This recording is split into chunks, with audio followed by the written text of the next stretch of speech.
কবরবাসীদের রুহের মাগফিরাত। আরে ভাইয়া, একবার চোখ বন্ধ করে 1 সেকেন্ড ভাবেন, আজ আমরা যাদের রুহের মাগফিরাত কামনা করলাম, এই 20 বছরের ব্যবধানে, 30 বছরের ব্যবধানে, 10 বছরের ব্যবধানে, 50 বছরের ব্যবধানে, আবার এর পরের লোকেরা আমাদের রুহের মাগফিরাত কামনা করে। এটা কি পরিমাণ বাস্তবতা, কি পরিমাণ বাস্তবতা!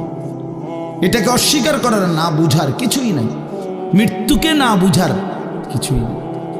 কারণ এত বেশি জলজ্জান্ত আল্লাহ তাআলা এটা আমাদের সামনে দেখাইছেন, এত মানুষের মৃত্যু আল্লাহ আমাদের সামনে দেখাইছেন, এটাকে অস্বীকার করার, না বুঝার কিছুই নেই। গাফেল সন্তান কোনো কিছুতেই যাকে কোনো আসর করে না। আহা, আপনারা জানেন না, আপনাদের এক এক ছেলের অবস্থা হলো কলিজাটা পাথর হয়ে গেছে, কোনো কিছুই তার কলিজা নাড়ায় না। এত শক্ত জানোয়ার যে খোদার 365 দিনে কোনো দিন ফজরের নামাজ পড়ে না, একদিনও না। মানুষের বাচ্চা এত বড় জানোয়ার হয় কেন? আরে তুই কোন মানুষের বাচ্চা? তুই কোন মার দুধ খাইলি? নাফরমান! কেমনে মানুষ হইল? এটা কি ধরনের মানুষ? একদিনও নামাজ পড়ে? ছি ছি ছি ছি ছি! মুসলমানের বাচ্চা এত বড় জানোয়ার হয় কেমনে? কোনো দিন নামাজ পড়ে না, 6 মাসে 9 মাসে কোনো দিন বলতে পারবে না নাফরমান কোনো দিন 5 ওয়াক্ত নামাজ পড়ছে কিনা। হায় হায়, এত বড় অসভ্য! মায়ের সন্তান হয় কেমনে? বাবার সন্তান হয় কেমনে?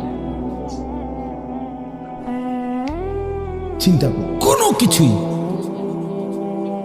ছেলে পেলেদের হালাত হলে এই পরিমাণ লাগাম ছাড়া, কিসের মা কিসের বাবা, কে তার মা কে তার বাপ, কে কি তার ধর্ম, তার আল্লাহকে তার রসুলকে, তারে বানাইছে কে, আসছে কোত্থেকে, কেন আসছে, কি করতেছে, কি করছে, কিচ্ছুর খবর, কিচ্ছুর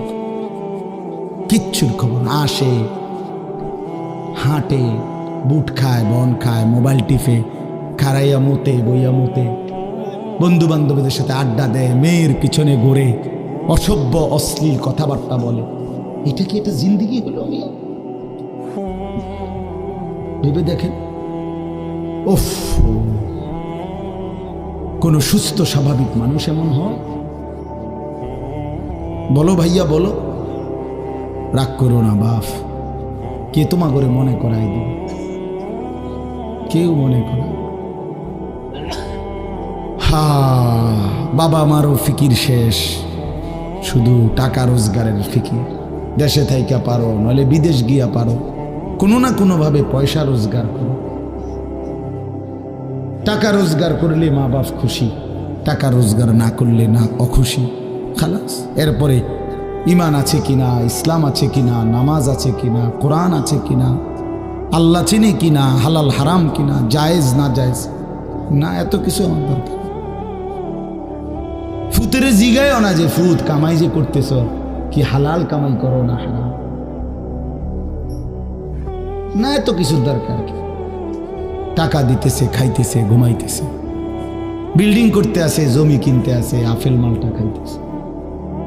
এক ছেলে আমারে নিজে বলছে, আমি সবার ব্যাপারে বলি না, এক ছেলে আমারে নিজে বলছে, হুজুর আমি একটা দেশের নাম বলছে, যেই দেশে আমার কর্মটা ছিল, চলে আসছে ওই দেশ থেকে।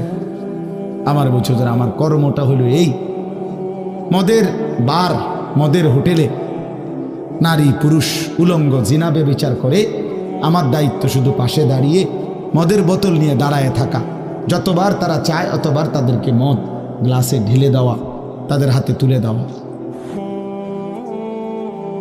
এর বিনিময়ে আমার মাসে বেতন 2 লাখ টাকা।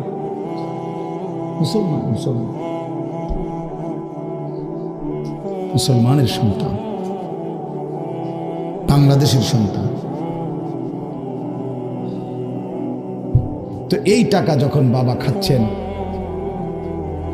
বিল্ডিং করতেছে, কোনো টেনশন নাই। আমি আবারও বলছি, আমি সবার জন্য বলি, ওই বলছি দেখে অট্টা কইছি, কথা বুঝছেন? আমি তো নাম ঠিকানা বলি না। এই জন্য আমার বাপ, ডাক দিয়েন না, ডাক দিয়েন না, একজনও ডাক দিয়েন না, অসভ্যরে ডাক দিয়েন না। হ্যাঁ হ্যাঁ, ডাক দিবেন কেন? হাইওয়ানকে ডাক দিবেন কেন? শুনেন, আপনারাই শুনেন, এত এত মানুষ শুনতে হবে না।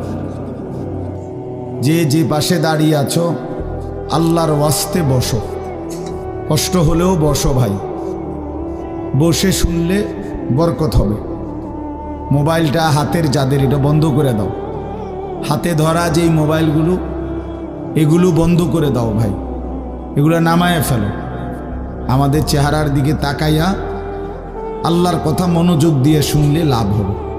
আসলে বাস্তবতা হলো প্রতিটা আয়োজন কষ্টের আয়োজন। এক একটা মাহফিলের মধ্যে অনেক মেহনত করতে হয়। 2 টাকা, 10 টাকা, 20 টাকা, 50 টাকা একত্র করেই এরপর একটা মাহফিল। এক মুঠে কেউ টাকা দেয় না, অনেক জনের কাছ থেকে বারবার গিয়ে কষ্ট করে নিয়ে সবাই মিলে মিশে একটা মাহফিল। প্যান্ডেল, মাইক, পোস্টার, হ্যান্ডবিল, বক্তা দাওয়াত দেওয়া, ঠিকমতো আসা, মেহমানদারি, আপ্যায়ন, সব মিলাইয়া অনেক কিছু, অনেক কাজ থাকে, অনেক পেরেশান। আমার মাদ্রাসায় আগামী 14ই ডিসেম্বর মাহফিল। তো গত 1 মাস থেকেই এই পরিকল্পনায়, এটা হবে কোথায়, ওইটা হবে কোথায়, বক্তা বসবে কোথায়, শ্রোতা বসবে কোথায়, প্যান্ডেল হইলে কোন দিক দিয়া, এই কত কিছু যে লিখছি আমরা, তা এতে বোঝা যায় যে অনেক কিছু। এই সবটুকু কষ্ট করে যদি শুধু কেবল আসলাম আর গেলাম, কিছুই শুনলাম না, বুঝলাম না, কিছু গ্রহণ করলাম না, তো কি লাভ হলো ভাই? এই কষ্টের এই ইন্তেজামের মধ্যে ফায়দা কি? এই জুয়েল ওর কথা বারবার আমার কাছে বলছে, মাঝখানে আমি গত বছরে খুব সম্ভব ডেট দিতে পারি না, তো আবদার ছিল, আমি এবছর বলছিলাম যে ডেট মিলাই দেব, তো দেওয়া হয়েছে। আসলে সবাইরই ব্যস্ততা, সবাই কষ্ট করেই ইন্তজাম করতে হয়েছে। এই জন্য আমি অনুরোধ করি, সবাই আমরা, ছেলেরা তোমরাও ভাই বসো, ভাই ওই ছেলে বসো না বাবা, এনে বসো, বসো, এই ছেলেরা তোমরাও বসো ভাই, যে কদ্দুরে শুনো, অসুবিধা নাই, যতক্ষণই শুনো। ফ্যান্ট যদি বেশি সিফা হয় তো সোজাই বসো না, অনেকের ফ্যান্টে সমস্যা, এটা এত সিফা যে গোলামের প্যান্ট ফিন্দাই দিছে, এই জন্য এটা দিয়ে বসতে পারে। এটা জানুন সব? না না, এটা ঐতিহাসিক তথ্য, মানে দুষ্টামি না। যাদের প্যান্ট সিফা, এটা হলো গোলামের পোশাক, মানে কৃতদাসের পোশাক। হ্যাঁ, এটা হলো আফ্রিকান, যাদেরকে দিয়ে পৃথিবীতে কৃতদাসের কাজ করাইতো, অর্থাৎ এই ভেড়া, বকরি, উট, দুম্বা, এগুলো লালন পালনের কাজ করাইতো। তো তাদেরকে এরকম সিফা প্যান্ট ফিনত, মানে টাইট, কেন? যাতে বসতে না পারে। হ্যাঁ সত্যি, এটা ঐতিহাসিক কথা, যাতে বসতে না পারে, কাজে যাতে ফাঁকি দিতে না পারে, এই জন্য এদেরকে এই চিফা প্যান্ট এটা পরায় দিছে। নাহলে এটা কোনোভাবেই সুস্থ স্বাভাবিক কোনো মানুষের পোশাক না। সামান্যতম সুস্থতা আছে তার ভিতরে, সে এত টাইট এটা পরে কীভাবে? বেচারা হাঁটে কেমনে, বসে কেমনে, পেশাব পায়খানার জরুরত আছে মানুষের, তাইলে এটা পড়া মানে দাঁড়াইয়া প্রস্রাব করা ছাড়া তো অন্য কোনো সিস্টেম নয়, নাহলে এটা সে কীভাবে বুঝবে? তাইলে এত কষ্ট করে মানুষের পোশাক আল্লাহ তাআলা নাজিল করেছে। ইয়া বনি আদমা কাদ আনজালনা আলাইকুম লিবাসান, কোরআন শরীফে আছে। আল্লাহ বলেন, হে বনি আদম, আমি আল্লাহই তোমাদের উপরে পোশাক নাজিল করেছি। পোশাক আল্লাহর দেওয়া। এই যে মানুষ পোশাক পরার এই অনুভূতি, এটা আল্লাহর দেওয়া। আদম আলাইহিস সালামকে আল্লাহ তাআলা সৃষ্টি করে পোশাক ছাড়া পেশ করে নাই ফেরেশতাদের সামনে। কি মনে হয় আপনার? খোলামেলা, বুঝছেন না কথাটা? তো ওনার গায়ে কি ছিল? পোশাক ছিল। তো আল্লাহ তাআলা যখন থেকে আদমকে সৃষ্টি করলেন, তখন থেকে আদমের গায়ে পোশাকও দিল, সেই থেকেই পোশাক। ইউয়ারি সাওআতিকুম ওয়ারিশা, এটা স্পষ্ট। আল্লাহ বলছে দুইটা উদ্দেশ্যে পোশাক দিলাম। এক, এটা তোমাদের লজ্জা ঢেকে দিবে, আর ওয়ারিশা, এটা তোমাদের সৌন্দর্যের উপকরণ হবে। তাহলে এটার মধ্যে একটা আর্ট আছে, সৌন্দর্য আছে। এটা লজ্জা ঢাকবে। এখন যদি লজ্জাই না ঢাকে, এটা যদি সতরই না ঢাকে, তো এটা হলো কি? আল্লামা তকি উসমানী দামাত বারাকাতুহুমুল আলিয়া হযরত বলছেন যে কোনো মানুষের, পুরুষের সতর কোমর থেকে নিয়ে, নাভি থেকে নিয়ে হাঁটু, তো এটুকু জায়গা এভাবে ঢাকতে হবে। একে তো মোটা হইতে হবে কাপড়, যাতে করে পাতলার কারণে চামড়া দেখা না যায়। আরেকটা হলো এতটুকু ঢিলে ঢালা হইতে হবে, যাতে করে এতটা টাইট হইয়া না লাগে, যেন অঙ্গ প্রত্যঙ্গ, রান, পিছনের অংশ কার কেমন এটা বোঝা না যায়, স্বাভাবিক যেন ঢিলে ঢালা হয়। নাই তো এটা কি হয় না, পোশাক হয়। একবারে শরীর সাইজ কাইটা বানানো, এটা কোনোভাবেই সৌন্দর্য না। এই জন্য এটা একটা গুরুত্বপূর্ণ বিষয়। এটা বলে অনেক সময় অনেকেরই দেখি, এই বেচারা আমাদের সাথেও কোনো সময় দেখা করতে আসলে মাদ্রাসায়, মনে করেন মাহফিলের দাওয়াত দিতে আসছে অথবা এমনি দেখা করতে, তো আমাদের তো নিচে বসতে হয়, চেয়ার টেবিল নাই। তো এই নিচে বসতে কইলে আর বই তারা এটারে টানতে টানতে ফ্যান্ড যান শেষ। বেচারা নিজেও কষ্টে প্যারেশানিতে পড়ে, আমরাও প্যারেশানিতে পড়ি। এই জন্য স্বাভাবিক ঢিলে ঢালা পোশাক পরা উচিত, একটু যেন করে চলতে ফিরতে আরাম হয়। ভাই তোমরা বসতে না, তো চলে যাও বেটা, অপদার্থ কোথাকার, যাও এখান থেকে বেটা, যাও। তোমার মতো দু চারজন শ্রোতা না হলে কি হয়েছে, ফালতু কোথাকার। এতবার বললাম এটা বসতে ক্ষতি কি? আল্লাহর কথা বসে শুনতে হয়। এটা এতবার একটা কথা বলতেছি, এটা যদি গুরুত্ব না হয় তো এটা কি হলো বলেন? আল্লাহর কথা বসে শুনতে হয়, এটা তো একটা সার্কাস না। কি বলেন, এটা কি একটা সার্কাস? তাইলে কোরআন শরীফে আছে এটা। মুসা আলাইহিস সালামকে আল্লাহ তাআলা তুর পাহাড়ে জুতা খুলতে বললেন কেন? জুতা খুলে বসবার জন্য। আল্লাহর কথা বসে শুনতে হয়, জুতা খুলে শুনতে হয়, তাইলে নিজের মধ্যে পরিবর্তন আসে। আদব ছাড়া ইলম হয় না। কোরআন সুন্নাহর যে জ্ঞান, এই জ্ঞানের জন্য আদব জরুরি। অন্য পড়ার জন্য এটা এতটা জরুরি। বাংলা, অঙ্ক, ইংরেজি, পদার্থ, জীববিজ্ঞান পড়ার জন্য পেশাব করে ফানি লন লাগে না, বুঝেন না? দাঁড়াইয়া বসুক, বসে পড়ুক, বসে পেশাব করুক, এতে কোনো অসুবিধা নেই। কিন্তু আল্লাহর কোরআন পড়বার জন্য, রাসূলুল্লাহ সাল্লাল্লাহু আলাইহি সাল্লামের সুন্নাহ পড়বার জন্য প্রস্রাব করে ঢিলা নিতে হয়, টয়লেট পেপার ব্যবহার করতে হয়, পানি ব্যবহার করতে হয়, পবিত্র হইতে হয়। হ্যাঁ আসো আব্দুর রহমান, তুমি এনে আও।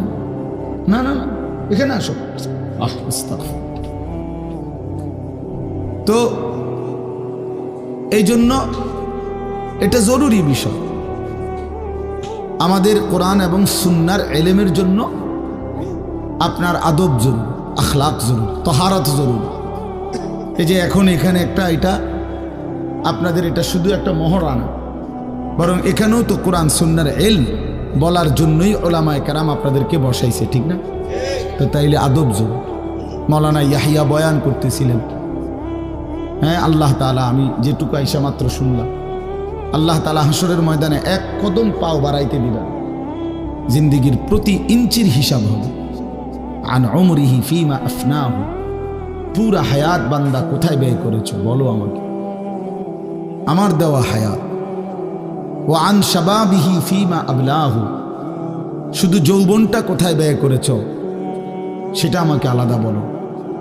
ওয়া আন মালিহি মিন আইনা ইকতাসাবাহু ওয়া ফিমা আনফাকাহু, প্রতিটি টাকার ব্যাপারে হিসাব দাও। দুইটা, এক, টাকাটা কামাই করছো কেমনে, ব্যয় করেছো কোথায়।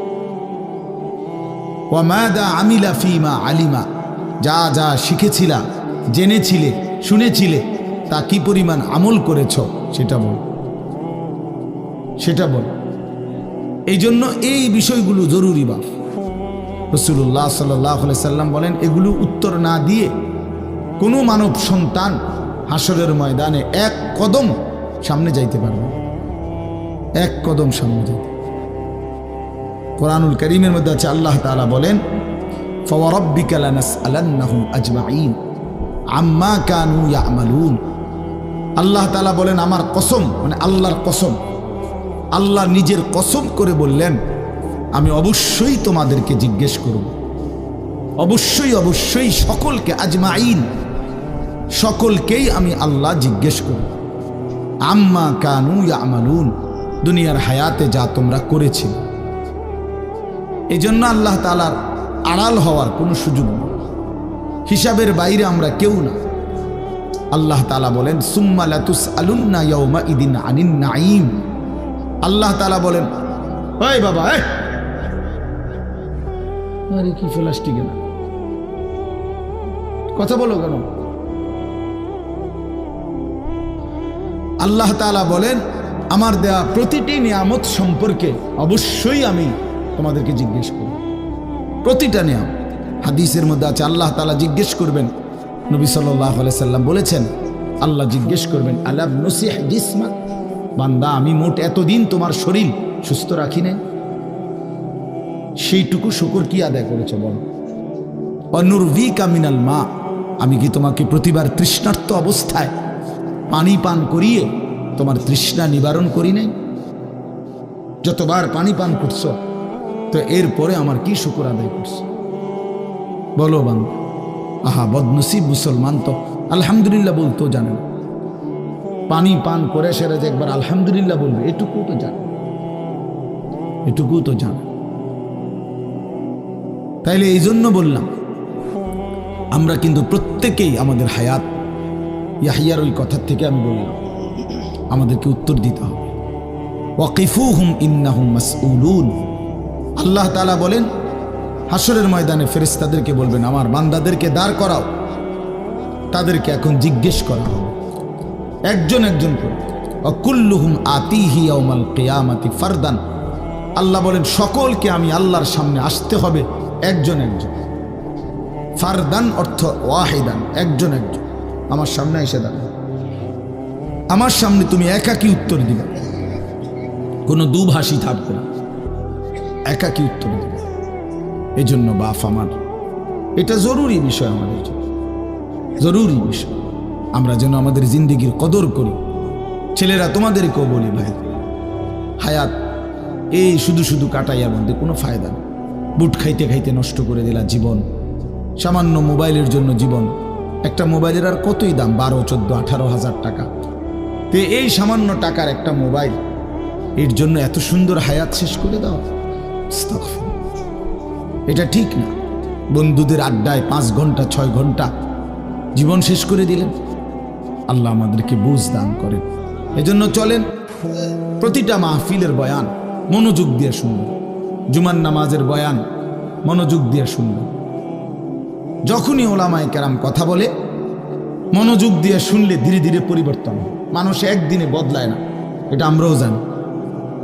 একদিনে কোনো জুনায়েদ বাগদাদি হয়ে যাবেন, একদিনে কোনো আব্দুল কাদের জিলানি হয়ে যাবেন। ওনারা নিজেরাও একদিনে হয় নাই, তা আপনি হইবেন কেন? বুঝেন নাই? জুনায়েদ বাগদাদি এত বড় আল্লাহর ওলি হয়েছে একদিনে, তো বাইজিদ বুস্তামি এত বড় আল্লাহর ওলি হয়েছে একদিনে, তো আপনি হবেন কেন? কাজে এইটা কোনো কথা না। কিন্তু শুনতে থাকলে, গুরুত্ব দিলে, আন্তরিকতা দিয়ে শুনলে, একদিন আল্লাহ তাআলা বদলে দেন, পরিবর্তন নসিব হয়। এই পৃথিবীতে অগণিত মানুষ যারা জালেম ছিল, নাফরমান ছিল, পাপী ছিল, হাজারো অন্যায়ের মধ্যে ডুবা ছিল, এমন মানুষও আল্লাহর দয়ায় কোনো একদিন রাত গভীরে, কোনো একদিন দিনের আলোতে, কোনো সামান্য কথায়, কোনো সামান্য ঘটনায় জিন্দেগি বদলায় ফেলছে। পিছনের জীবন থেকে তাওবা করে নতুন জীবন গ্রহণ করছে। আল্লাহ পাককে রাজি খুশি করে জামানার আউলিয়া হয়ে গেছে। এরকম বহু ঘটনা আছে, বহু ঘটনা, বহু ঘটনা। এই জন্য আমরা ইনশাআল্লাহ মনোযোগ দিয়ে আল্লাহর কথা, আমার বয়ান না শুধু, সমস্ত আলেমদের বয়ান মনোযোগ দিয়ে শুনবেন। বলেন ইনশাআল্লাহ। কোরআন সুন্নাহর কথা মনোযোগ দিয়েই শুনবেন, দেখবেন বরকত হবে, যদি আমার এই কথা একজনে বুঝেন, আমি মনে করি এতটুকুই আমার লাভ। দুইজন বুঝতে দুইজনই লাভ। আল্লাহ আমাদেরকে তৌফিক দান করে। চলেন, কোরআনুল কারীমের এই সূরাটি 99 নম্বর সূরা। 114টি সূরা কোরআন শরীফে, তন্মধ্যে এটা হলো 99 নাম্বার। 30 নাম্বার পারা। পুরা কোরআনুল কারীমের মধ্যে মোট 30 পারা। এই মোট 30 পারার মধ্যে এটা হলো 30 নাম্বার পারার সূরা, 99 সূরার নম্বর। সূরাটির নাম হচ্ছে জিলজাল, সূরায়ে জিলজাল। জিলজাল শব্দের অর্থ বা জালজালা, জিলজাল একই শব্দ, দুইটার দুই রকম ব্যবহার। অর্থ হলো ভূমিকম্প। জিলজাল শব্দের অর্থ কি বলেন? ভূমিকম্প। ভূমিকম্প, এই যে জমিন কাঁপে, ভূমিকম্প হয়, এই সূরার অর্থ হলো এইটা। এই ভূমিকম্প বলতে, জিলজাল বলতে আল্লাহ তাআলা কিয়ামতের ভূমিকম্প বুঝাইছে। পৃথিবীতে এমনিতে প্রতিনিয়ত মাঝে মধ্যে বিভিন্ন এলাকা ভেদে, অঞ্চল ভেদে ভূমিকম্প হয়। হ্যাঁ, আধা মিনিট, 30 সেকেন্ড, 40 সেকেন্ড, 50 সেকেন্ড, কিংবা তার চাইতে সামান্য কম বেশি এরকম সময় ভূমিকম্প হয়। এতেই বহু ক্ষয়ক্ষতি হয়। যখনই যেখানে কোথাও ভূমিকম্প হয় তো সেখানে অনেক ক্ষয়ক্ষতি হয়, ঘর বাড়ি বিভিন্ন কিছুর অনেক ক্ষতিগ্রস্ত হয়। কিন্তু আল্লাহ তাআলা বলেন একটি চূড়ান্ত ভূমিকম্প আছে, যেই ভূমিকম্পটা যখন হবে তখন একসাথে আল্লাহর সৃষ্টি পুরাটা জমিন একসাথে ভূমিকম্প হবে, এবং সেটা কতক্ষণ থাকবে সেটা আল্লাহই জানে, সেটা আল্লাহই জানে। এরকম ভূমিকম্প হবে, আর সেই ভূমিকম্পটা হলো কিয়ামতের ভূমিকম্প।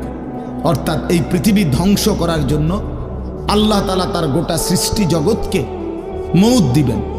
মৃত্যু দুই রকমের, একটা হলো ব্যক্তিগত পৃথক একক মৃত্যু, আরেকটা হলো গোটা আলমের মৃত্যু। সবার যখন পৃথক মৃত্যু হয় তো এটারে বলে মউত, আর গোটা পৃথিবীর যখন আল্লাহর সৃষ্টি সবটার যখন একসাথে মৃত্যু হবে সেটারে কয় কিয়ামত। সেটাই কিয়ামত, ওইটাও একটা মৃত্যু। আসমানের মউত হবে, জমিনের মউত হবে, সূর্য চন্দ্র গ্রহ নক্ষত্রের মৃত্যু হবে, অর্থাৎ সব কিছু শেষ হবে। তো এই যে কিয়ামত, এটা আমাদের ঈমানের অংশ, এটা হবেই হবে, এটা হবেই হবে। আখিরাত, কিয়ামত, এই পৃথিবী একদিন ধ্বংস হবে, শেষ হবে, এটা কোরআনুল কারীমের অসংখ্য আয়াতে আল্লাহ তাআলা বলছেন, বারবার বলছেন, বারবার, যে বান্দা যত সুন্দরী তোমার কাছে লাগে দুনিয়া, যত আকর্ষণীয় মনে হয় না কেন দুনিয়া, একে তো তুমিও থাকবে না, একে তো দুনিয়া নিজেই থাকবে। দোনোটা মনে রাখবে, না তুমি থাকবে স্থায়ী, না দুনিয়া থাকবে স্থায়ী, কোনোটাই না। তুমিও মৃত্যুবরণ করবা, একদিন দুনিয়ারও মৃত্যু হয়েছে, দুনিয়ারও মৃত্যু হয়েছে। প্রতিটা মানুষকে মরতে হবে, এটা আমরা সবাই জানি। কুল্লু নাফসিন যায়িকাতুল মাউত, সমস্ত আত্মা, সমস্ত প্রাণ, আল্লাহ তাআলা বলেন মৃত্যুর স্বাদ গ্রহণ করুন, মৃত্যুর স্বাদ গ্রহণ করুন। কুল ইন্নাল মাউতাল্লাযী তাফিরুনা মিনহু ফাইন্নাহু মুলাকীকুম। আল্লাহ তাআলা বলেন, হে নবী আপনি বলে দেন, ও দুনিয়াবাসী, মৃত্যু থেকে তোমরা যেখানেই পলায়ন করো না কেন, মৃত্যু তোমাদের সাথে সেখানে গিয়েই নিজেই মোলাকাত করবে, সাক্ষাৎ করবে। তুমি ডাকতে হবে না, মৃত্যু নিজেই আসবে, মৃত্যু নিজেই আসবে। আইনামা তাকুনু ইউদরিকুমুল মাউতু ওয়ালাউ কুনতুম ফি বুরুজিম মুশাইয়াদা।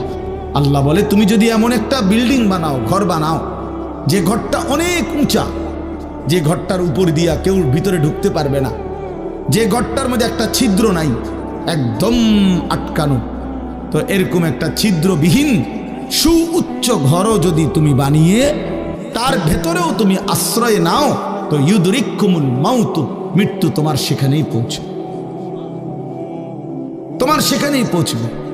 প্রিয় ভাই আমার, বন্ধু আমার, নওজোয়ান সাথীরা আমার, মৃত্যু এক অনিবার্য বাস্তবতা, চিরন্তন বাস্তবতা, এটা গ্রহণ করতেই হবে। হাসলেও মরতে হবে, কাঁদলেও মরতে হবে, সুখেও মরতে হবে, দুঃখেও মরতে হবে। রাজপ্রাসাদ আর অট্টালিকার মানুষটাও মরে যাবে, জীর্ণ কুটিরে যে লোক থাকে, হ্যাঁ, সেই লোকটাকেও মরতে হবে। জীবনে কোনোদিন দুঃখ দেখে নাই যে সেও মরে যাবে, জীবনে কোনোদিন সুখ দেখে নাই যে সেও মরে যাবে, সব মরে যাবে। এটাই সত্য, এটাই বাস্তবতা। অতএব মৃত্যু এক অনিবার্য বাস্তবতা, এটা গ্রহণ করতেই হবে। এটা যদি আমরা মনে রাখি আমাদের জীবন অনেক সুন্দর হইত, অনেক সুন্দর হইত। রাসূলুল্লাহ সাল্লাল্লাহু আলাইহি ওয়াসাল্লাম বলছেন, আকসিরু যিকরা হাদিমিল লাযযাত ইয়ানি আল মাউত। আল্লাহর নবী বলেন, আমার উম্মত তোমরা বেশি বেশি ওই জিনিসটা স্মরণ কইরো যে জিনিস তোমাদের সমস্ত স্বাদ, আনন্দ, আহ্লাদ চিরতরে মিটাই দিবে, তোমারে চিরস্তব্ধ করে দিবে। জলজ্জান্ত মানুষটা আমাদের সামনে হাঁটতো, চলতো, উঠতো, বসতো, ঘুরতো, ফিরতো, হ্যাঁ, সেই মানুষটা মনে করেন আমার চোখের সামনে নাই, তার লাশ আমার সামনে। আহা, সেই লোকটা স্তব্ধ। পৃথিবীর কত মানুষ কত আওয়াজ করতেছে, কত শোরগোল করতেছে, কিন্তু এই লোকটা হাতও নাড়ে না, পাও নাড়ে না, চোখও মেলে না, আর কিছুই করে না। এ কি আশ্চর্য বিষয়!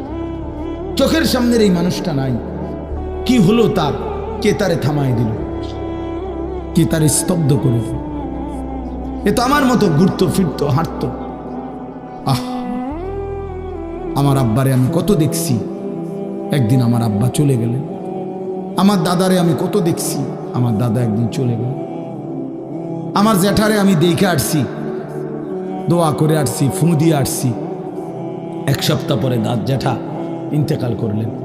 আবার এক সপ্তাহ পরে আমি গিয়া জ্যাঠার জানাজা পড়াইছি। এই তো বাস্তবতা। যুবক ভাই, তুমিও মনে রাখো, বয়স্ক বাবা আপনিও মনে রাখেন। হাসান বসরি রহমতুল্লাহ আলাইহি একজন বড় বুজুর্গ ছিলেন। উনি বলতেন, তিনি যখন কোনো যুবককে দেখতেন আর বয়স্ক দেখতেন, তো তিনি যুবকদেরকে বলতেন, ইয়া মা'শারাশ শাবাব ইন্না যারআ কাদ তুদরিকুল আহাতু ক্বাবলা আন ইয়াবলুগা। তিনি উপদেশ দিতেন, হে যুবকগণ শোনো, সব ফুল, সব ফল, সব গাছ চারা পরিপক্ক পাকা পর্যন্ত পৌঁছায় না, তার আগেই অগণিত ফুল, অগণিত ফল, অগণিত চারা গাছ ঝরে যায়। এটা উনি মনে করাইতেন মৃত্যুর কথা। উনি এটা বুঝাইতেন, যুবক তুমি দেখো, একটা আম গাছের মধ্যে যতগুলো মুকুল ধরছে ফুল, সবগুলো আম হয় না। যতগুলো আম ধরছিল ছোট ছোট, সবগুলো বড় পাকা পর্যন্ত যায় না, তার আগেই ঝরে যায়। ঝরেই যায় বেশি, থাইকা যায় অল্প। তার মানে যুবক, কিশোর, তরুণ এই বয়সেই মৃত্যু হয় বেশি, বৃদ্ধ পর্যন্ত পৌঁছে কম। পুরা বাড়িতে অনেক সময় এমন হয় একজনও বয়স্ক লোক নাই, একজনও নাই। আমার ঘর, আমার বাপ চাচাদের যে ঘর, সেখানে আপনার এখন আমার চাচাতো ভাই, জ্যাঠাতো ভাই, আমার ভাই বেরাদর সব মিলাইয়া আমাদের ছেলে পেলে ভাই বাতিজা মিলে না হয়তো 60-70 জন আছি আমরা, কিন্তু আমাদের একজনও বয়স্ক লোক নাই। আমার দাদাও নাই, দাদিও নাই, জ্যাঠাও নাই, চাচাও নাই, আমার আব্বাও নাই, কেউ নেই। তাইলে কেন এমন হলো? তাহলে বোঝা গেল অধিকাংশই ঝরে যায়, কবরে চলে যায়, মৃত্যু হয়ে যায়। এই জন্য ধোঁকা না খাওয়া। আরেকটা হলো, বয়স্ক লোককে দেখলে উনি বলতেন, হাসান বসরি রহমতুল্লাহ আলাইহি, ইয়া মা'শারা শুয়ুখ, হে বৃদ্ধগণ। উনি তাদেরকে জিজ্ঞাসা করতেন যে, মা ইউনতাজারু বিসসারআই ইযা বালাগা, যখন কোনো ফসল পাইকা যায় তখন আর বাকি থাকে কি? কি বাকি থাকে? কাটা। কথা বলে না, কি বাকি থাকে? ক্বালু আল হাসাদ, বা কাটাটা বাকি থাকে, পাইকা তো গেছে। তার মানে আপনারা পাইকা তো গেছেন, বয়স তো হয়েই গেছে, আর শুধু মৃত্যুটা বাকি, আর শুধু মৃত্যুটা বাকি। তাইলে যুবককে বলতেন, তুমি ভেবো না তুমি বৃদ্ধ হবা, কারণ অসংখ্য ফুল তো আগেই ঝরে যায়, অসংখ্য ফল তো আগেই ঝরে যায়, অসংখ্য গাছ তো আগেই ঝরে যায়। আবার বৃদ্ধকে বলতেন, যে আপনার তো আর কিছুই বাকি নাই, আপনি তো পাইকেই গেছেন, এখন শুধু কাটা, কবর, মৃত্যু ছাড়া আর বাকিটা কি? তাহলে মৃত্যু ভুলে না যাওয়া, মৌত ভুলে না যাওয়া। রাসূলুল্লাহ সাল্লাল্লাহু আলাইহি ওয়াসাল্লাম বলেন, কাফা বিল মাউতে ওয়াইজান। নবীজি বলেন, কোনো মানুষ যদি মৃত্যুর কথা স্মরণ করে তার ওয়াজের জন্য, নসিহতের জন্য এটাই যথেষ্ট, এটাই যথেষ্ট। আমরা কিতাবে পড়ছি হযরত ওমর রাদিয়াল্লাহু তাআলা আনহু, এত বড় সাহাবী, উনি বলতেন, কুল্লা ইয়াউমিন ইউকালু মাতা ফুলান মাতা ফুলান ওয়ালা বুদ্দা মিন ইয়াউমিন ইউকালু মাতা ওমর। তিনি বলতেন, হায় শোনো, প্রতিদিন ঘোষণা হয় আজ অমুকের মৃত্যু হলো, অমুকের মৃত্যু হলো, অমুকের মৃত্যু হলো। অচিরেই একদিন ঘোষণা হবে আজ ওমরের মৃত্যু হলো, আজ ওমরের মৃত্যু হলো। উনি বলেন এই ঘোষণা শুনবে খুব দ্রুত একদিন। এই জন্য বাপ, এই আমাদের ব্যক্তিগতভাবে প্রতিনিয়ত মৃত্যু হচ্ছে, ঠিক এভাবে আমরা তো মরছি, একদিন এই গোটা আলমের মৃত্যু হবে, একদিন এই গোটা সৃষ্টিটাই আল্লাহ তাআলা গোটায় ফেলবে। আচ্ছা, কি আশ্চর্য কথা, এটা কি অবাক করা। এক মিনিট যদি কেউ বিবেক দিয়া ভাবে, যারে বলে কি হুজুর, বলেন কি, এত বড় আসমান ভেঙে যাবে, এই সূর্য খসে পড়বে, চাঁদ খসে পড়বে। আল্লাহ তাআলা বলছে, ইযা সামাউন ফাতারাত, আসমান ভেঙে যাবে, ওয়া ইদাল কাওয়াকিবুন তাসারাত, তারকারাজি খসে খসে পড়বে, ইযা শামসু কুব্বিরাত ওয়া ইদাল কাওয়াকিবুন তাসারাত। আল্লাহ তাআলা বলছেন সূর্যটা গুটায় ফেলা হবে, পাহাড়গুলো বালির মতো, তুলার মতো উঠতে থাকবে। ইদা রাজ্জাতিল আরদু রাজ্জা, এই জমিনের মাটিগুলো রেজা রেজা, পাউডার পাউডার হয়ে যাবে। ওয়া ইদাল বিহারু ফুজ্জিরাত, সমুদ্র, খাল, বিল, নদীর পানিগুলো সব টকবগে উতরাইয়া গরম হইয়া বাষ্পের মতো উড়ে যাবে। না কোথাও পানি থাকবে, না কোথাও গাছ থাকবে, না আসমান থাকবে, না জমিন থাকবে, কিছু না। আচ্ছা, এটা কেমন কথা, এটা কেমন আশ্চর্য বিষয়। এই গোটা আলমের মৃত্যু হবে। আল্লাহ তাআলা কোরআনুল কারীমে বিশ্বাস করেন, অসংখ্যবার এই কথা এটা বলছে, এটা হবেই হবে। ইদা ওয়াকাতিল ওয়াকিআ, আল্লাহ বলেন এই ঘটনাটা ঘটবে, লাইসা লিওয়াকাতিহা কাযিবা, এই ঘটনা মিথ্যা মনে করার মতো কেহ নাই। যেদিন ঘটে যাবে তখন আর কারো কোনো মিথ্যাবাদী আর থাকবে না, অর্থাৎ কেউ আর অস্বীকার করার সুযোগ হবে না। চোখের সামনে দেখ, চোখের সামনে দেখ। কোরআন শরীফে একটা সূরা আছে, সূরা হজ। ওই যে আমরা হজ করি না, এই হজ সূরাটার নাম। এই সূরার শুরুতে আল্লাহ তাআলা এই পৃথিবী ধ্বংসের, কিয়ামতের একটা সাংঘাতিক বর্ণনা দিয়েছেন। ওইখানে আছে, আল্লাহ বলেন, ইয়া আইয়ুহান নাসুত্তাকু রাব্বাকুম, তোমরা আল্লাহকে ভয় করো। আর শুনো, ইন্না জালজালাতাস সাআতি শাইউন আযীম, নিশ্চয়ই কিয়ামতের ভূমিকম্প, জালজালা, এই যে বললাম জিলজাল এবং জালজালা অর্থ ভূমিকম্প।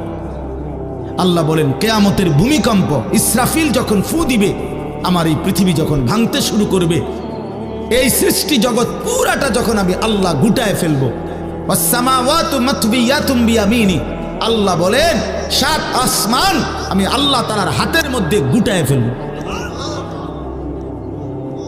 গুটায় ফেলবো। তুমি জানো না আমার ক্ষমতা।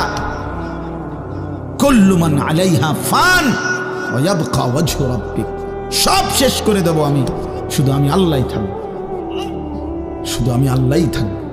তো আল্লাহ তাআলা বলেন এই ইসরাফিল ফু দিলেই, শুরু করলেই জমিনে ভূমিকম্প শুরু হবে। ইন্না জালজালাতাস সাআতি শাইউন আযীম, আল্লাহ বলেন নিশ্চয়ই এই কিয়ামতের ভূমিকম্প, এটা শাইউন আযীম, বড়ই ভয়ানক, বড়ই মারাত্মক।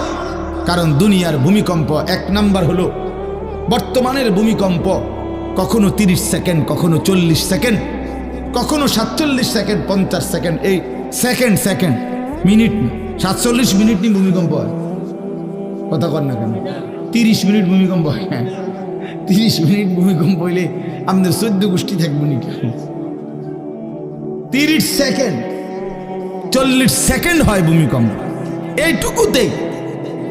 এইটুকুতে একে তো সময় সামান্য, দ্বিতীয়ত হলো একসাথে গোটা পৃথিবীতে হয় না, এদিকে হলে ওইদিকে হয় না এরকম।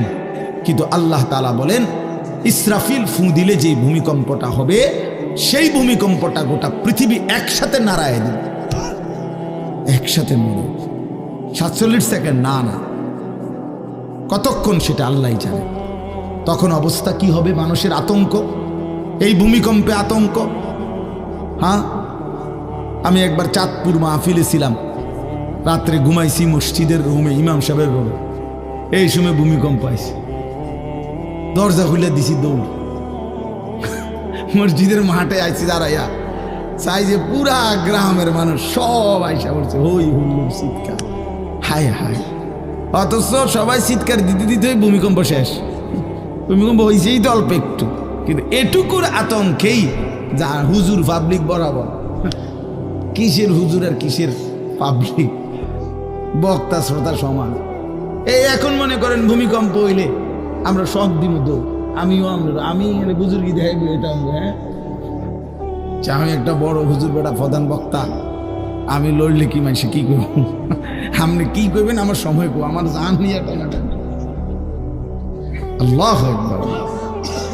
তো এই সামান্য ভূমিকম্প, কিন্তু আল্লাহ তাআলা বলেন ইসরাফিল সিংহা ফু দিলে যে ভূমিকম্প হবে বান্দা, সেটা বড়ই ভয়ানক, সেটা সারা পৃথিবী নড়বে একসাথে। তখন কি হবে মানুষের আতঙ্ক, ইয়াউমা তারাউনাহা তাযহালু কুল্লু মুরদিআতিন আম্মা আরদাআত। এই 1 নম্বরে আল্লাহ বলেন যে মা তার বাচ্চাটাকে দুধ পান করাইতেছিল, এই কোলের বাচ্চা, দুধের বাচ্চা, আপন মা তার দুধের বাচ্চা ভুলে যাবে, ফেলে দিবে, ছুঁড়ে মারবে, আর মা পাগলের মতো দৌড়ানো শুরু। কোরআন শরীফের আয়াত। ওয়াতাদাউ কুল্লু যাতি হামলিন হামলাহা। এবং আল্লাহ তাআলা বলেন যে মায়ের পেটের বাচ্চা 10 মাস পূর্ণ হয়ে গেছে, আগামী 2 ঘন্টা 5 ঘন্টা পরে বাচ্চাটা এমনিতেই প্রসব হইতো। আল্লাহ তাআলা বলেন ইসরাফিলের ফু দিলে জমিন যখন কাঁপতে শুরু করবে, তো এই গর্ভধারিণী মা, গর্ভবতী নারী পাগলের মতো এভাবে ছুটবে, দৌড়বে, নিজের গর্ভের বাচ্চা নিজেই পড়ে যাবে। ও তারা নাসা সুকারা, আল্লাহ বলেন মাতালের মতো সমস্ত মানুষগুলো ছুটতে থাকবে। ফাইদা বারিকাল বাসার ওয়া খাসাফাল কামার ওয়া জুমিআ আশ-শামসু ওয়াল কামার। আল্লাহ তাআলা বলে চন্দ্র সূর্য আলোহীন হয়ে যাবে, সূর্য চন্দ্র এক হয়ে যাবে। ওয়া জুমিআ আশ-শামসু ওয়াল কামার ইয়াকুলুল ইনসানু ইয়াওমাইদিন আইনাল মাফার। লোকেরা দৌড়বে আর ছুটবে, মানুষ একে অপরকে জিজ্ঞেস করবে ভাইয়া পালাবো কোথায়, দাঁড়াবো কোথায়, কোথাও তো স্থির কোনো জায়গা নাই, কোথায় দাঁড়াবো। আল্লাহ তাআলা বলেন কাল্লা লা ওয়াজার, না বান্দা সেদিন আর কোথাও জায়গা মিলবে না। ইলা রব্বিকা ইয়াউমাইদিনিল মুস্তাকার, আজকে শুধুই কেবল তোমার আল্লাহর কাছেই আশ্রয় ঠিকানা। এভাবে বহু আয়াত কোরআনুল কারীমের মধ্যে আল্লাহ তাআলা বর্ণনা করছেন। আমার ভাই, তো এই ইসরাফিলের ফু দিলে গোটা আলমের মৃত্যু হবে, ভূমিকম্প শুরু হবে। তো এই ভূমিকম্প কেন হবে? এই কাঁপতে কাঁপতে সমস্ত কিছু ভাঙ্গা একসাথে, এই সব কিছু আল্লাহর সৃষ্টি, সমস্ত কিছুই জমিনের তলদেশে চলে যাবে। জমিন তখন খালি ফাঁকা, জমিনে তখন কিচ্ছু নাই, কিচ্ছু, একটা সুতা মাটির উপরে থাকবে। এই প্রথমবার ইসরাফিল ফু দিলে সমস্ত কায়নাত, ইনসান, জিন, আল্লাহর সমস্ত সৃষ্টি মাখলুকাত সব জমিনের তলদেশে চলে যায়। মানুষও, জিনও, অর্থ সম্পদ, স্বর্ণ রৌপ্য, মণি মুক্তা, হীরা জহরত, সব সব সব একটা কাগজের অস্তিত্ব, সব কিছু, গোটা জমিন ফাঁকা। এভাবে কতদিন আল্লাহ জানে, কতদিন আল্লাহ জানে। হ্যাঁ মা ভাই, এরপরে একটা নির্দিষ্ট সময় পরে আবার আল্লাহ তাআলা ইসরাফিলকে জীবিত করবেন, করে আবার আল্লাহ তাআলা দ্বিতীয়বারের মতো ফু দিতে বলবেন। এই 2 ফুঁয়ের মাঝখানে কতদিন? নবী সাল্লাল্লাহু আলাইহি সাল্লামের এক হাদিসের মধ্যে বলছে 40, সাহাবীরা ব্যাখ্যা করছেন মুহাদ্দিসিন, সেই 40টা হতে পারে 40,000 বছর। 40,000। এই জন্য বাপ একটা কথা হলো, সর্বশেষ যেই লোকটা কবরে যাবে, শেষ যেই ব্যক্তি মরবে পৃথিবীতে, হতে পারে তাকেও শুধু কবরেই থাকতে হবে 40,000 বছর। 40,000 বছর, এরপরে তো আখিরাত। এই 40,000 বছর যদি কবরে আযাব হয়, 40,000 বছর যদি কবরে আযাব হয় ভাই, তখন কি হবে? এবার ভেবে দেখেন, এখন যারা কবরে যাচ্ছে, হ্যাঁ, নূহ আলাইহিস সালামের জামানায় যারা মারা গেছে, ইব্রাহিম আলাইহিস সালামের জামানায় যারা মারা গেছে, নবীজি সাল্লাল্লাহু আলাইহি সাল্লাম তো 1,500 বছর আগে ইন্তেকাল করছেন, 1450 বছর আগে। তো ওই সময়ে যারা মারা গেছে তারা কবরে পড়ে আছে আজকে 1,500 বছর, 1,500 বছর, 1500 বছর। তাহলে নূহ আলাইহিস সালামের জাতি কত বছর থেকে পড়ে আছে? কোথায় নূহ নবী, কোথায় আমাদের নবী? কত ব্যবধান! এই জন্য বাপ, শুধুমাত্র কবরের বিষয়টাই তো সাংঘাতিক, আখিরাত তো পরবর্তী। শেষ ব্যক্তিটাও যদি কবরে থাকতে হয় 40,000 বছর, তো এখনকার মানুষগুলো আছে কত কাল ধরে। তো এই যার কবরে আযাব হচ্ছে, আহা বাপ, সে কি পরিমাণ কষ্ট পাচ্ছে ভাইবা দেখে। কবরবাসীদের রুহের মাগফিরাত, আরে ভাইয়া একবার চোখ বন্ধ করে 1 সেকেন্ড ভাবেন, আজ আমরা যাদের রুহের মাগফিরাত কামনা করলাম, এই 20 বছরের ব্যবধানে, 30 বছরের ব্যবধানে, 10 বছরের ব্যবধানে, 50 বছরের ব্যবধানে, আবার এর পরের লোকেরা আমাদের রুহের মাগফিরাত কামনা করে। এটা কি পরিমাণ বাস্তবতা, কি পরিমাণ বাস্তবতা!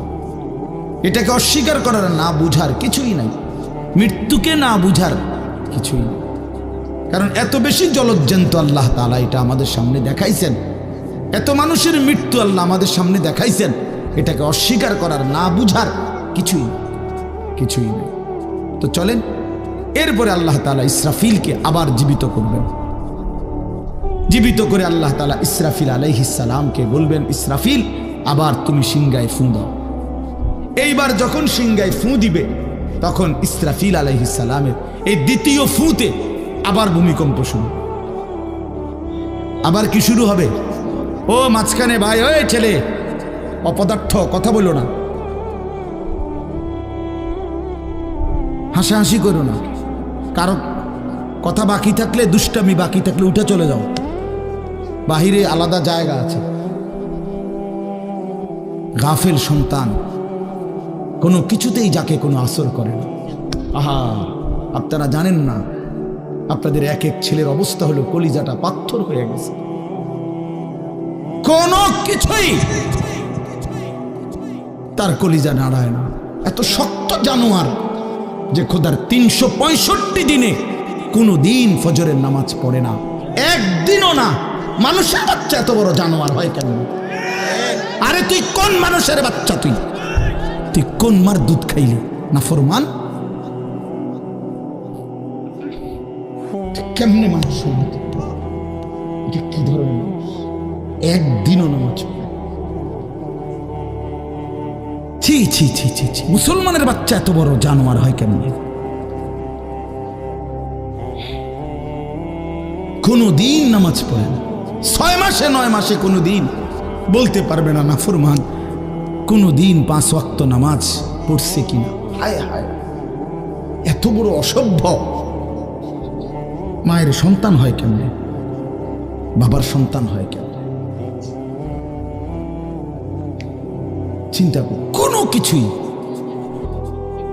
ছেলে পেলেদের হালাত হলে এই পরিমাণ লাগাম ছাড়া, কিসের মা কিসের বাবা, কে তার মা কে তার বাপ, কে কি তার ধর্ম, তার আল্লাহকে, তার রসুলকে, তারে বানাইছে কে, আসছে কোত্থেকে, কেন আসছে, কি করতেছে, কি করছে, কিচ্ছুর খবর, কিচ্ছুর খবর। আসে, হাঁটে, বুট খায়, বন খায়, মোবাইল টিপে, খারাইয়া মতে, বইয়া মতে, বন্ধু বান্ধবীদের সাথে আড্ডা দেয়, মেয়ের পিছনে ঘুরে, অসভ্য অশ্লীল কথাবার্তা বলে। এটা কি এটা জিন্দেগি হলো? ভেবে দেখেন। উফ, কোন সুস্থ স্বাভাবিক মানুষ এমন হয়? বলো ভাইয়া বলো। রাগ করো না বাপ, কে তোমা করে মনে করাই দিল? কেউ মনে করায়। হা, বাবা আমারও ফিকির শেষ, শুধু টাকা রোজগারের ফিকির। দেশে থাইকা পারো, নইলে বিদেশ গিয়া পারো, কোনো না কোনো ভাবে পয়সা রোজগার করো। টাকা রোজগার করলে মা বাপ খুশি, টাকা রোজগার না করলে না অখুশি, খালাস। এরপরে ইমান আছে কিনা, ইসলাম আছে কিনা, নামাজ আছে কিনা, কোরআন আছে কিনা, আল্লাহ চিনে কিনা, হালাল হারাম কিনা, জায়েজ না জায়েজ না, এত কিছু আমার দরকার। ফুতের জিগায় না যে ফুত কামাই যে করতেছ, কি হালাল কামাই করো না হারাম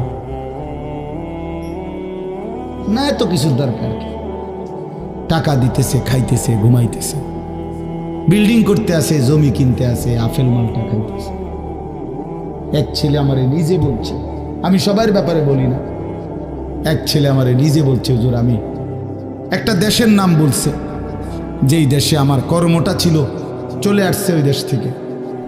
আমার বলছে, হুজুর আমার কর্মটা হলো এই, মদের বার, মদের হোটেলে নারী পুরুষ উলঙ্গ জিনাবে বিচার করে, আমার দায়িত্ব শুধু পাশে দাঁড়িয়ে মদের বোতল নিয়ে দাঁড়ায় থাকা, যতবার তারা চায় অতবার তাদেরকে মদ গ্লাসে ঢেলে দেওয়া, তাদের হাতে তুলে দেওয়া। এর বিনিময়ে আমার মাসে বেতন 2 লাখ টাকা। মুসলমান মুসলমান মুসলমানের সন্তান, বাংলাদেশের সন্তান। তো এই টাকা যখন বাবা খাচ্ছেন, বিল্ডিং করতেছে, কোনো টেনশন নাই।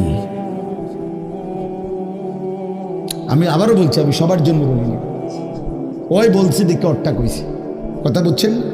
আমি তো নাম ঠিকানা বলি না। এই জন্য আমার বাপ, ডাক দিয়েন না, ডাক দিয়েন না, একজনও ডাক দিয়েন না, অসভ্যরে ডাক দিয়েন না। হ্যাঁ হ্যাঁ, ডাক দিবেন কেন? হাইওয়ানকে ডাক দিবেন কেন? শুনেন, আপনারাই শুনেন, এত এত মানুষ শুনতে হবে না, কোনো অসুবিধা নেই, কোনো অসুবিধা নেই। আমি তো এটাই বুঝাইতে চাইতেছি, প্রত্যেকটা মানুষ আজকে মুসলমান, আমরা ঘর দেখায়, ফার্নিচার দেখায়, বিল্ডিং দেখায়। হুজুর দোয়া করেনি, ঘরটা করছি, হুজুর দোয়া করে, কিতা দোয়া করতে হবে না, কিতা দোয়া করতে, বিল্ডিং এর দোয়া কিতা, আবার ইট বালুর লেগে দোয়া করে লাভ কি বেড়া? হুজুর মোটরসাইকেল কিনছি, হুজুর দোয়া করে দেন, কিতা দোয়া করতো, কি মোটরসাইকেলের দোয়া কিতা? আবার আজীব লাগে না? বাস্তব এগুলো ছাদ ডালাই দিন আজকে, হুজুর কত দোয়া করে দেন, ছাদ ডালাই দোয়া। ওটা ছাদ ডালাই করে, ওটার ফুতে মোবাইলে অস্থির উলঙ্গ ছবি দেয়। ওটার সন্তান উনি দাঁড়াইয়া রয়েছে মিস্ত্রিগো সামনে, ওনার গাম বাইয়া বাইয়া পড়তেছে ছাদ ডালাইয়ের দিন, আর অসভ্য জানোয়ার সন্তান বন্ধুদের সাথে উলঙ্গ ছবি দেখতেছে। ওই জানোয়ারের জন্য উনি ছাদ ডালাই দিতেছে, ওই হাইওয়ানের জন্য উনি ঘর করে দিয়ে যেতেছে। উনি কবরে জায়গা ঘর করে দিয়ে গেছে, এর জন্য ঘর করলেন? ছি ছি ছি ছি ছি। আমার দেওয়া ঘরে আমার কষ্টের কমাইয়ে এখানে বসে বসে রঙিন ছবি দেখবে, উলঙ্গ দৃশ্য দেখবে ঘরে শুয়া শুয়া সারা রাত। এর জন্যই আমার জীবনের এই অর্জন, এই ছিল আমার উপার্জনের উদ্দেশ্য। আহ, কতবার বললে বুঝবেন, কেমনে বললে বুঝবেন, কারে বললে বুঝবেন? আল্লাহ মাফ করে দেন। চলেন বাপ, তো বলতেছিলাম আল্লাহ তাআলা ইসরাফিল আলাইহিস সালামকে বলবেন আবার ফু দাও। তো তিনি দ্বিতীয়বারের মতো ফু দিলে জমিন আবার ভূমিকম্প শুরু হবে। এই ভূমিকম্পে জমিন কাঁপতে কাঁপতে এইবার জমিনের তলদেশে ওই প্রথমবার ফু দেওয়াতে ভূমিকম্প কাঁপতে কাঁপতে সব উপরে যা ছিল সব নিচে চলে গেছে। মনে আসেনি এটা কইছি? তাহলে উপরটা কি? ফাঁকা। এইবার নিচে যা ছিল সব উপরে চলে আসবে। আসলেই এটা হাসরের মাঠ। সমস্ত নিচের জিনিস যা কিছু একেবারে মানুষ, গরু, ছাগল, হাঁস, মুরগা, জিন, ইনসান, গদ, দুয়ার, বাজার, ব্যবসা, দোকান, টাকা, হীরা, জহরত, মণি, মুক্তা, টাকা পয়সা, অর্থবিত্ত, সব সোজা কথা জমিনের তলদেশের সব কিছু জমিনের উপরে উঠে আসবে। উঠে আসলেই এইটা হাসরের মাঠ। এই হাসরের মাঠ কোনটা জানেন? এই যেখানে বসে আছেন এখন, এটাই হাসরের মাঠ। এই জমিনের উপরেই হাসরের মাঠ। বাকি শুধু আল্লাহ কোরআন বলছে ইদাল আরদু মুদ্দাত, আমি আল্লাহ জমিনটাকে টেনে আরো লম্বা করে দেব, আরো বড় করে দেবো আর কি, প্রশস্ত করে দেবো। কারণ ওই যে পিসের মানুষ খারাপ লাগবে না, মানুষ তো দাঁড়াই বসেই আদম আলাইহিস সালাম থেকে নিয়া, তো মানুষ বেশি না, মানুষ, গরু, ছাগল, হাঁস, মুরগা, জিন, ভূত সব খারাপ না, সব দাঁড়াবে তো। এই জন্য আল্লাহ তাআলা বলেন জমিন আমি প্রশস্ত টেনে দিব, লম্বা করে দিব, এতটুকু। বাকি এটাই হাসরের মাঠ, এটাই হাসরের মাঠ। এই কথাটাই এখানে আল্লাহ তাআলা উল্লেখ করছেন। ইদা জুলজিলাতিল আরদু জিলজালাহা, যখন দ্বিতীয়বারের মতো ইসরাফিলের ফু দিলে জমিনের ভূমিকম্প শুরু হবে। ওয়া আখরাজাতিল আরদু আসকালাহা, আল্লাহ তাআলা বলেন তখন জমিন তার তলদেশে যা ছিল সমস্ত জমিনের তলদেশে, এগুলো এতদিন জমিনের বোঝা ছিল, বোঝা মানে মাটির নিচে, এগুলো সে মনে যেন ফুজা কান্দে লইছে। এবার ওয়া আখরাজাতিল আরদু আসকালাহা, জমিন তার বোঝা মানে জমিনের তলদেশে যা ছিল সে এবার তা জমিনের উপরে উঠাই দিল, উপরে উঠাই দিল। এরপরে আশ্চর্য কথা শুনেন, এরপরের কথাটার জন্য রাসূলুল্লাহ সাল্লাল্লাহু আলাইহি সাল্লাম হাদিসে বলছেন, এই ভাই শুনেন, ছেলেরা তোমরাও শোনো। নবী সাল্লাল্লাহু আলাইহি সাল্লাম বলেন এই জমিনের তলদেশ থেকে যখন সবকিছু উপরে উঠে আসবে তখন অর্থ সম্পদ, হীরা জহরত, মণি মুক্তা, স্বর্ণ রৌপ্য, এগুলো স্তূপ আকারে উঠে আসবে জমিনের উপরে, মানে হাসরের মাঠে। তো নবীজি একেবারে স্পষ্ট হাদিস, নবীজি সাল্লাল্লাহু আলাইহি সাল্লাম বলেন তখন এই স্বর্ণ রৌপ্য, টাকা পয়সা, হীরা জহরত, এগুলো এই অর্থ সম্পদগুলো আল্লাহর কুদরতে কথা বলবে।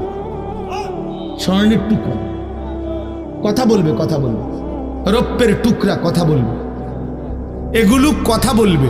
কথা কি বলবে? এগুলো তখন ওই নাফরমান মানুষগুলোকে ডাক দিবে, ডাক দিবে, আইয়ুহাস সারিক, হে চোর, এদিকে এই সম্পদের জন্য চুরি করেছিলে, আজ যা দরকার নাও। আইয়ুহাল কাতি, হে ডাকাত, এদিকে এদিকে আসো, এই সম্পদের জন্য ডাকাতি করছি, আজ নাও।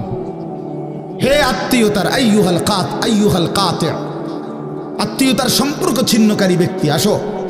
এই জন্য ভাইয়ের সাথে যুদ্ধ করছো, বোনের সম্পদ নষ্ট করছো, চাচারে সম্পত্তি দাও নাই, এই জন্য, এই দুনিয়ার জন্য নাও, এখন নাও, এখন যা লাগে নাও। এইভাবে প্রত্যেক নাফরমান পাপীকে, হে হারামখোর, সুদ করে দিগা, এখানে টাকা যা লাগে নে,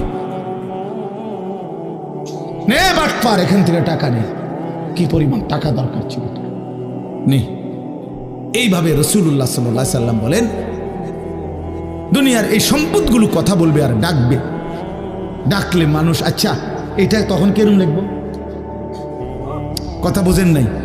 এটি যখন কথা বলবে, ডাকাডাকি করবে, মানুষ কি বলবে?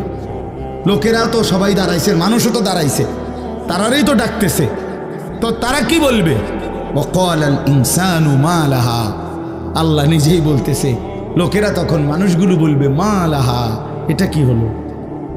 আরে এটা কি কারবার? এগুলো কথা বলে কেমনে? এগুলো কি কয়? এরা আমারে চিনলো কেমনে? আমি যে সিটার, আমি বাটফারে চিন্না লাইল, ইন্নারিল্লাহ, একেবারে পুরা ধরা, অনবিচার আচার কিছুই শুরু হয়েছে না, এখনই বেজ্জুতি, বাকিটা তো অবস্থা খারাপ।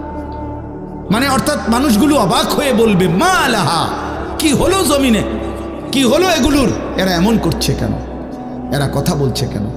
আহ, আল্লাহ বলেন ইয়াউমাইদিন তুহাদ্দিসু আখবারাহা, আল্লাহ তাআলা বলেন বান্দা হে কি দেখছো হবে, এই মাত্র দেখলা স্বর্ণ রৌপ্য টাকা পয়সা কথা বলে, এখনে না দেখবা আসল খেলাটা।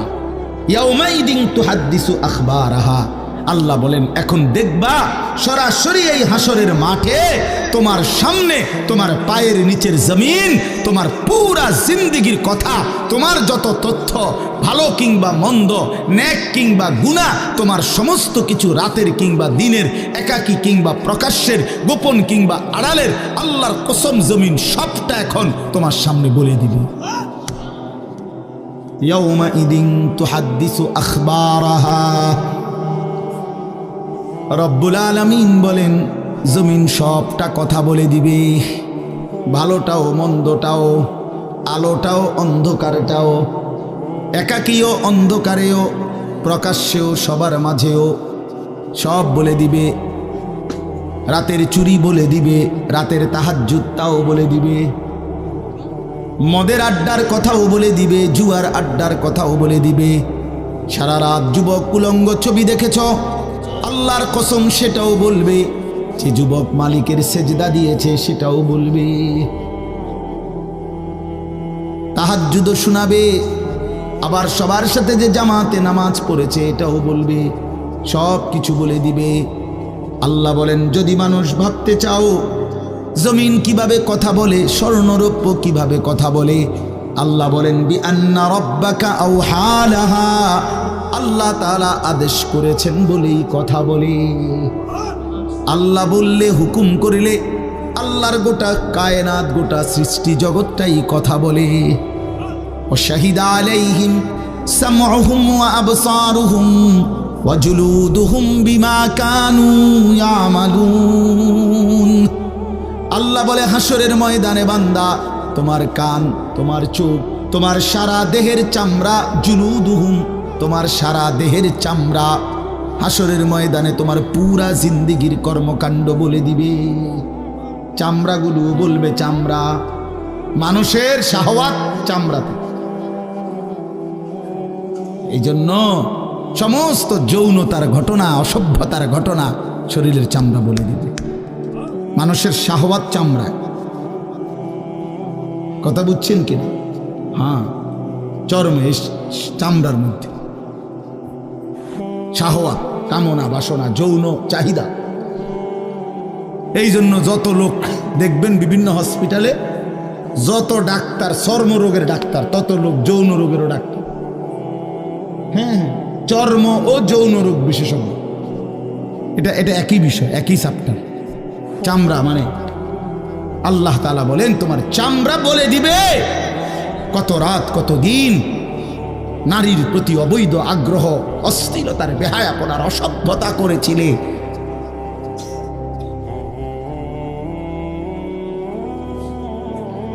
হায় হায়, বিআন্না রাব্বাকা আওহা লাহা, আল্লাহ বলেন আমি আল্লাহ হুকুম করেছি বলে কথা বলে। এই জন্য আল্লাহ হুকুম করিলে চামড়াও কথা বলে, কানেও কথা বলে। এখন কি কানে কথা বলে? কিন্তু সেদিন বলবে। চোখেও কথা বলবে, এখন চোখ কথা বলে না। মানে সব কিছুর জবান খুলবে, সব কিছু। আপনারা বলেন আমরা তো মনে করি জিহ্বায় কথা বলে, না, জিহ্বায় কথা বলে না, আল্লাহর হুকুম হইলে কথা বলে। নাহলে যেই লোক বোবা তারও তো জিহ্বা আছে না, তো সে কথা বলে না। যেই লোক কানে শুনে না, তো তার কি আপনার এইভাবে কান বলতে কিছু নাই, তো সে শুনে না কেন, কথা বলেন না কেন? আল্লাহর হুকুম। যার চোখ, যে চোখে দেখেন, এই যে জুয়েল ভাই, আমি মূলত তার মহব্বতেই মাহফিলটা দিছি। তো এই যে দেখে না, তো তার এভাবে তো চোখ আছে, সে দেখে না কেন? আল্লাহ তাআলার হুকুম নাই বলে দেখে, ঠিক কিনা বলেন না কেন? মজার বিষয় হলো রাসূলুল্লাহ সাল্লাল্লাহু আলাইহি সাল্লাম হাদিসে স্পষ্ট বলেছেন, বিশ্বাস করেন, একেবারে বিশুদ্ধ হাদিস। আল্লাহ তাআলা তার দুইটা চোখ নিয়ে গেছে। নবীজি বলছেন সে যদি সবর করে আল্লাহর হুকুমের উপরে চলতে পারে, রাসূলুল্লাহ সাল্লাল্লাহু আলাইহি সাল্লাম বলেন আল্লাহ তাআলা তাকে এই দুইটা চোখ নিয়ে যাওয়ার কারণে, অন্ধ বানানোর কারণে সে যে সবর করলো, আল্লাহ রসুল বলছেন আল্লাহ তাআলা নিশ্চিত তাকে জান্নাত দান করবে। এই জন্য তুমি ভাই সবর করো, মালিকের এই দুনিয়া দেখতে পারলা না, তো অপেক্ষা করো, একদিন জান্নাত দেখবা, জান্নাতের হুর দেখবা, তো আরো মজা হবে যে আমি প্রথমেই জান্নাতি দেখলাম, জান্নাতি দেখলাম। যা মালিক, দুনিয়া দেখলাম না তোমার, তুমি আমারে জান্নাত দেখাই। আল্লাহ তৌফিক দান করেন। ইয়াউমাইদিন ইয়াসদুরুন নাসু আশতাতান লিয়ুরাউ আমালাহুম, আল্লাহ বলেন তখন দলে দলে ফেরেশতারা মানুষগুলোকে লাইনবদ্ধ সারিবদ্ধ করে দলে দলে বানাবে। লোকেরা পরস্পর, প্রত্যেকটা মানুষকে ফেরেশতারা আলাদা আলাদা গ্রুপ বানিয়ে দেবে হাসরের ময়দানে। তখন প্রত্যেকে এই গ্রুপে গ্রুপে দলে দলে লিয়ুরাউ আমালাহুম, নিজেদের আমল নামা, নিজেদের আমল দেখবার জন্য সামনে এগিয়ে যাবে। অর্থাৎ প্রত্যেককে তার আমল নামা দেখবার জন্য, দেওয়ার জন্য নির্দিষ্ট জায়গায় নিয়ে আসবে। নেওয়ার পরে সেখানে প্রত্যেকের ফাইল, প্রত্যেকের খাতা, আমল নামা তার হাতে তুলে দেওয়া হবে। দিলেই সে দেখবে। আল্লাহ বলতেছেন ফামান ইয়ামাল মিসকালা যাররাতিন খায়রান ইয়ারা, এক বিন্দু, এক অণু পরিমাণ, পরমাণু পরিমাণ, সামান্য থেকে সামান্য পরিমাণও নেকি, কল্যাণ, তাও তুমি দেখতে পাবা। ওমান ইয়ামাল মিসকালা যাররাতিন শাররান ইয়ারা, বিন্দু থেকে বিন্দু মন্দ যা করেছিলে তাও তুমি দেখতে পাবে। এক জাররা, মূলত জাররা বলে তাফসীরের মধ্যে লিখছে লা ওয়াজনা লাহু লা জিনাতা লাহা, যেটার কোনো ওজন হয় না, এত সামান্য, এত সামান্য, ওজন নাই, মানে 100 গ্রামও না, 10 গ্রামও না, 1 গ্রামও না, আধা গ্রামও না, এত সামান্য, এটার কোনো ওজন নাই, ওজন নাই, ওজন আসে না আর কি, ওজনে হয় না, এরে বলে জাররা। তাফসীরের মধ্যে লিখছে কোনো ব্যক্তি, হযরত আব্দুল্লাহ ইবনে আব্বাস বলেন, কোনো ব্যক্তি যদি মাটিতে এমনি হাত মারে, মানে হাত লাগাইয়া আবার উঠাই লাইছে, তখন এই যে বালুগুলো লাগছে, এই বালুর যেগুলো হাত থেকে ঝরে পড়ে কণা, এগুলো তার চাইতে সামান্য এক জাররা। আমার উস্তাদ বলছিলেন ছাত্র জীবনে আমাদেরকে যে মানুষ যে কাপড় ধুইয়া চিপে, কাপড় এমনি চিপ্পা রোদ্রে দেয় না, মানে চিপ্পাই তো ফানি ফালায়, তো কাপড় চিপ্পা সাইরা মানুষের একটা স্বভাব হইল রৌদ্র দেওয়ার আগে এটার একটা ঝাড়া মারে, লুঙ্গিটারে একটা আগে কি মারে, ঝাড়া দিয়া এরপরে দেয়। এই যে লুঙ্গিটা ঝাড়া দিলে যে ছোট্ট ছোট্ট পানির ফোঁটা ছিটকাইয়া পড়ে, এই ফোঁটা এগুলো পিচ্ছি পিচ্ছি, এগুলো এক একটা জাররা, অথবা তার চাইতে ছোট। এটার ওজন আসবে না, এটা 1 গ্রামও হবে না, আধা গ্রামও হবে না। এই সামান্য ভালোটাও তুমি দেখবা, মন্দটাও দেখবে। কেমনে আড়াল করবেন ভাই? নিজেকে আড়াল করবেন কেমনে বাপ? যুবক তুমি কেমনে আড়াল করবা? কোরআন শরীফে আছে, আল্লাহ বলেন ইয়াউমা তুবলাস সারাইর, বান্দা আমি হাসরের ময়দানে তোমার অন্তরের গোপন বিষয়গুলো, যেগুলো কেউ শুনে নাই, তুমিও বলো নাই, বলে দেব। হ্যাঁ, আফালা ইয়ালামু ইযা বু'সিরা মা ফিল কুবুর ওয়া হুসিলা মা ফিস সুদূর। আল্লাহ তাআলা বলেন এই বুকের ভিতরে, অন্তরের ভিতরের যেই কথাগুলো, সেগুলো খুলে দেব। এই জন্য আজকে আমার কথা এখানে শেষ। আমি এতটুকু কথাই বলতে চাই, এই ৯২ নম্বর সূরাটা আমাদেরকে এই কথার সবক দিচ্ছে যে আমরা আমাদের জিন্দেগির 1 সেকেন্ড, একটি নিঃশ্বাস আড়াল করবার সুযোগ নেই। হিসাব দিতে হবে, হিসাব দিতে হবে। 1 মিনিট, 1 সেকেন্ড, 1 পলক, 1 লম্হা, 1 মুহূর্ত আমাদের আড়াল করবার সুযোগ নাই ভাই। ভালোটার প্রতিদানও নিতে হবে, মন্দটারও প্রতিদান নিতে হবে। তাইলে কেন জীবন নষ্ট করব? কেন হায়াত নষ্ট করব? আমার অনুরোধ রইল, যতগুলো যুবক ছেলে আছো ভাই, তোমাদের কাছে অনুরোধ, মৌলানা কথা বলবে, এরপরে আরও একটু বয়ান হলে এরপরে দোয়া হবে, কিন্তু আমার মাঝখান দিয়ে এই কথাটাই আমি অনুরোধ করে বললাম, প্রত্যেকেই দয়া করে আল্লাহর ওয়াস্তে নিজের জীবনের কদর করো ভাই। আমার এটাই শেষ কথা।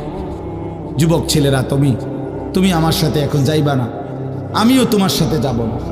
এই দুনিয়াও যেমন আমি আলাদা চলে যাচ্ছি, আপনারাও আলাদা চলে যাবেন, কিন্তু বাস্তব কথা হলো আমি আপনি প্রত্যেকে আলাদা আলাদা কবরে, আখেরাতে আল্লাহর সামনে মুখোমুখি হইতে হবে।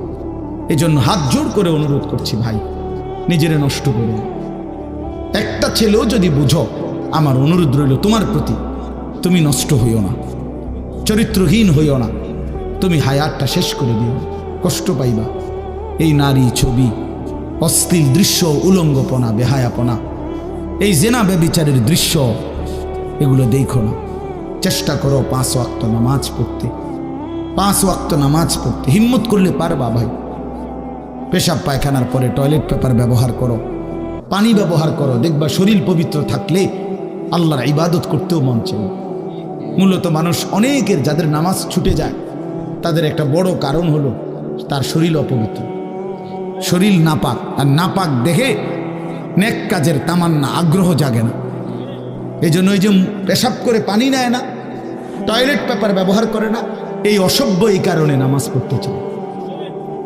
বাস্তব কথা এটা। এর তখন আর হায়া লজ্জা থাকে না। এই জন্য সবাই মিলে ইনশাআল্লাহ নামাজ পড়ে নিজেদের স্ত্রী, কন্যা, বোনকে পর্দা পশিদায় রাখতে চেষ্টা করেন। যে মেয়েটার পর্দা নাই, যে মহিলার পর্দা নাই, বিশ্বাস করেন যে তার নিজের ইজ্জত, নিজের কদর, নিজের সতীত্ব, নিজের পর্দার কদর বোঝে না, এটা কোনো নারী না, এটা কোনো মহিলা না, এটা প্লাস্টিক জাতীয় কিছু হইতে। এটা এক ধরনের প্লাস্টিক, এটা এক ধরনের অসভ্য। যে নারী বেপর্দা, যেই মেয়ে দুশ্চরিত্র, যেই মেয়ে চরিত্রহীন, যেই মেয়ে বেহায়ার মতো চলে, সে শুধু নিজের ক্ষতি করে না, সে একটি সমাজ নষ্ট করে, একটি মহল্লা শেষ করে। এই আগুন সারা মহল্লায় জ্বালায়া দেয়, তার রূপের যৌবনের আগুন জ্বালায়া অসংখ্য যুবকের জিন্দেগি নষ্ট। এই জন্য ওই জানোয়ার মনে রাখতে হবে, ওই অসভ্য নারী যতগুলো ছেলে তাকে দেখে অবৈধ কামনা বাসনা করছিল, এই সমস্ত যুবকের সমপরিমাণ গুনাহ ওই অসভ্য মেয়ে, ওই নর্তকী, ওই ব্যভিচারিণী নারী তাকে ভোগ করতে হবে। এত সোজা না। এই জন্য বাবাদেরকে বলি, ছেলেদের দিকে কদর করেন, মেয়ের দিকে নজর দেন, স্ত্রীর দিকে নজর দেন। ওই খাট পালং দেখাইয়েন না, বিল্ডিং উল্ডিং দেখাইয়েন না, ইতান দেখাইয়া লাভ নেই। উঠতে লাইলে সবারই ঘুমাইয়া লাগে, পরিশ্রম করে ঘুমাইলে এত কিছু লাগে না। কত মানুষ আছে এরকম যারা ফাওড়াও দোয় না, জুতাই নাই, বেটা ফাও দিব কি নিয়ে বেটা। হ্যাঁ, সময় কর, এতটা ক্লান্ত থাকে যে শুইলেই কি এসে পড়ে ঘুম আইসা। আল্লাহ আমাদের সবাইকে কদর করার তৌফিক দান করেন।